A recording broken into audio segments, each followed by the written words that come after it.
Love Hunger Hotline. Tell me about your love problems. I hate not knowing if this is love or if it's just my wounds feeling comfortable.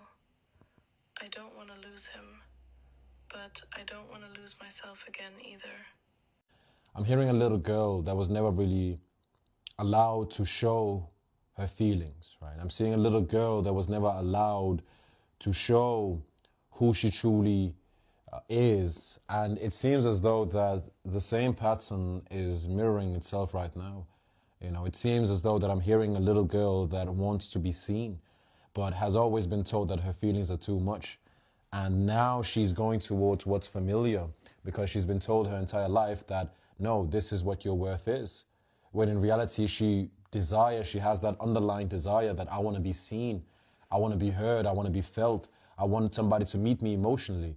But, you know, it's sort of a parentification aspect that's coming into play where it's almost like you are saying, you know what, my parents, they undermined my feelings, so this is normal. And what I'm asking for right now is way too much.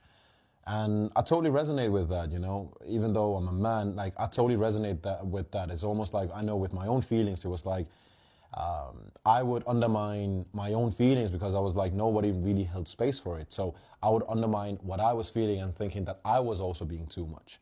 And I feel like, you know, and then there's this guilt associated with it. And I totally understand and I empathize with your guilt, which is, you know, your guilt is saying, look, you are asking for too much when in reality you're not. Your desire to have your emotions met and you being emotionally satisfied in a relationship, the question is that too much to ask for? If that little inner child in you says, you know, I want to really feel like I want to be emotionally satisfied in this relationship, the question is, are you really asking for too much? Or is it really the same wounds that are repeating itself? For me, what I'm hearing right now is that you are choosing to stay with what's familiar and what feels safe, even though that you might not feel fully happy. And I totally resonate with your pain. I can't tell you what to do. That's not my role. You got to find your own path in life. My own question is like, if you truly, like, let's say you had that underlying